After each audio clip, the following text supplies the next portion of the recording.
Hi friends, this is Suyash back again with another video, and if you don't know or if it's the first time you're watching one of my videos, I live in India and I've been helping some of you meditate and apply the law of attraction since last few months. Today we are going to talk about a process that is extremely powerful, and I believe that among all the things that we have talked till now, it is the most powerful. Now of course it should be applied in combination with the other things that we have talked about. But it is, if somebody asks me what is the single most powerful thing that I can do with the power of my mind, I would probably say gratitude. And today we're going to talk about gratitude. The biggest problem that people face when they try to be more grateful is that they don't feel anything. They realize suddenly that they are not really grateful for anything, and they know that, you know what, I should be grateful for this, but when they try to feel that gratitude, it eludes them somehow, and they feel guilty and they feel embarrassed about it even, that I have all these good things in my life that I should be focusing on, but why am I not able to? Well, that's what I'll help you with today.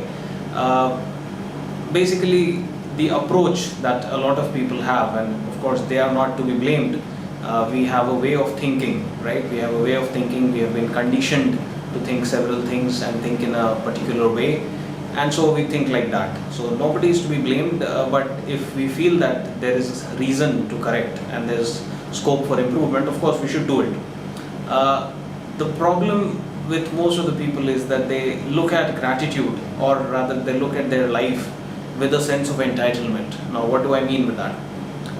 India, where I live and where I am currently recording this video, has majorly a hot climate. Most of the time it's pretty hot here in India.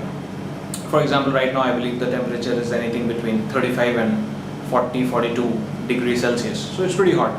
But right now I'm sitting in a in a cool room, and I have an air-conditioned room. Almost my whole house is air-conditioned. So right now I'm sitting in a temperature 22 degrees Celsius. It's pretty comfortable. I drive a very, I won't say luxurious, but moderately comfortable car.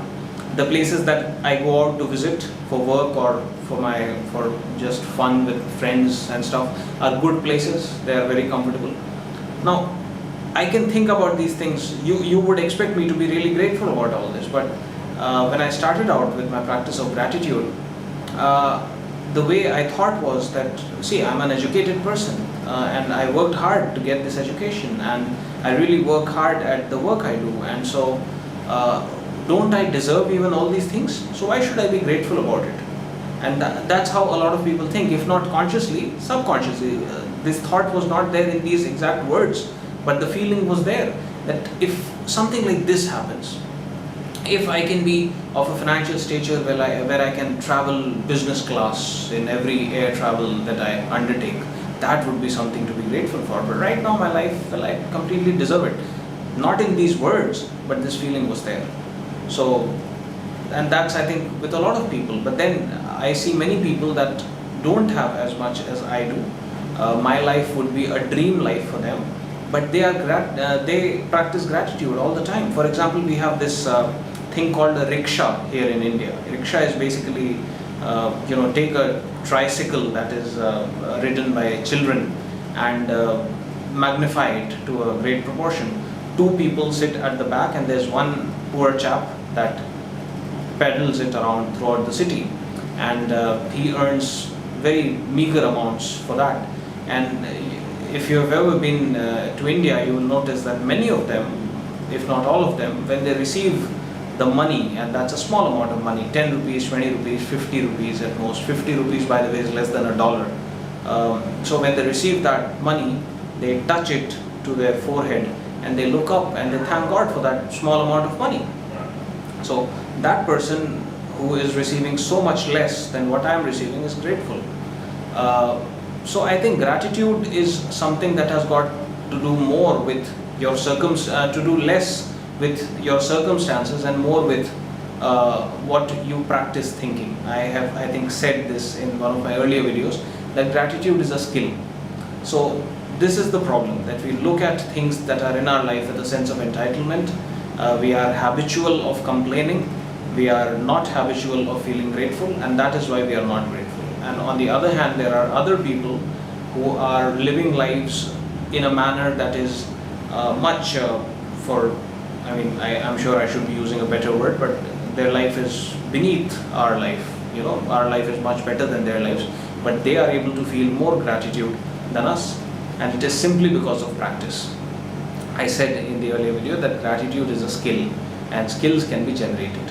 Skills, if you decide to do something and you do it repeatedly, you will become habitual of doing it, your mind will become habitual of doing it, and that would be a skill that has been generated within you. So how to change yourself from a person that is not grateful to a grateful person? And this will take hardly 10 to 15 days, but you have to do it consistently. Every day, either when you get up in the morning or when you are going to sleep in the night. If you want to do it both times, that's fantastic. You'll see faster results.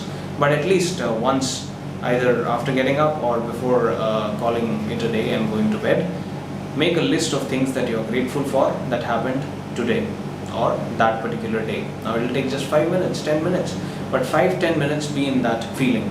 And even if the first day, the second day, the third day, maybe the first week, even if you're not able to be in that feeling, if you're not able to feel grateful you'll think it was a ridiculous day, what am I supposed to feel grateful for? But there must have been something. And so gradually what happens is, once you keep doing this every day, what happens is your mind becomes alert about the things that you can feel grateful. And these are small things, but when they happen, suddenly a thought will come in your mind, I can write this in my list tonight, right? So your mind gradually becomes trained to spot things that you can feel grateful about, right? So this is one of the things that you can do. These are just practices that I'm telling you to train your mind to look for things to be grateful for, right? This is the purpose of all the exercises that I'm telling you. There are different exercises. I can think of just 2 right now, and I'll be of course updating this video. This will be a 2-part video, so I'll be posting part 2 of this video about gratitude. So this is the first practice. The second practice is something that I like to do a lot, and I call it the gratitude walk. And of course I've been doing this since a long time. I just read this term somewhere, I don't remember where, but I read this term, gratitude walk. What's a gratitude walk? It's something that you go out for a walk, again either in the morning or in the evening, and you go somewhere that is less noisy, somewhere maybe a park, maybe a place that is closer to nature, trees, and a good kind of an environment. You go to such a place and you walk for 10-15 minutes, and when you are walking, just think about the things that you are grateful for. It can be things you are grateful for in general in your life, or things that you are grateful for that happened in the last 24 hours. And when you do that, again the same thing happens. When you are doing this repeatedly, your mind first of all gets training of how to remember things to be grateful for, and it gets trained on how to spot things to be grateful for as they happen. And so gradually you become a grateful person, and you try it. The feelings, I read testimonials about people who feel so grateful about the things that they're in their lives that tears come in their eyes. They start crying, tears of joy, and that's fantastic. And such things never happened to me, but they did. I didn't start crying or anything, but I started feeling a feeling of genuine, heartfelt gratitude within 15-20 days of doing this. After I had been on a break, it's very easy to fall off the wagon. It's very easy to get stuck in what's all happening all around us in the world, the violence, the hatred and all these things. It's very easy to fall off the wagon, and I had fallen off the wagon, but I could restore my habit of being grateful within 10 days, and the same can happen with you. So I recommend that you do it. It's very important. Being grateful. Now, one question that I'm sure a lot of people have is, why is that rickshaw puller still a rickshaw puller? Why is that person still making less than $1 for a lot of hard work when he is grateful? Well, you have to do this with a lot of other things. You have to have an intention. Now, gratitude will make sure that that rickshaw puller has a steady flow of income, will make sure that that rickshaw puller is safe and secure and nothing bad happens to him. But if he doesn't have an intention to grow, he will not grow. You understand? So it is important that we apply gratitude with the other principles that are there. our lives at any given instant are not being governed by just one or two principles. They are being governed by hundreds of principles, and we have to respect all of them, and we have to mold our lives in such a way that we use all those principles in the direction of our goals and desires, right? So intent, visualize, and be grateful. These are the fundamentals of the law of attraction. And along with that, the cleaning meditation, my previous video, just the last video that I posted, it's magical. So when all these things are combined, then the results are absolutely miraculous. So I recommend that you do this, gratitude, and the other things, and combine all of them, make a routine. It will take at most 40-45 minutes of your day, and it can also be done in a shorter period of time. So if you're not able to meditate for a long time, or if you're really busy and not able to give this a lot of time, then it's fine, it's not a problem. Do it for 10 minutes and gradually keep increasing the duration. At most it will take 40-45 minutes, all the things combined that we've talked about till now of your day. And I think, less than 1 hour. 1 hour is, I don't know what percentage, but it's a very small percentage out of 24 hours, just 1 hour to the mind, which I can guarantee you constitutes at least 90% of the results that you see in your life. So do it, and of course I'm there if you want to ask any questions. A lot of you have been interacting with me on my Facebook page by sending me messages. I've been replying to all the messages. So just keep in touch with me. In case of any problem, just ask me, and subscribe to my channel because I'll be posting many videos. So thank you so much, and wish you all the best.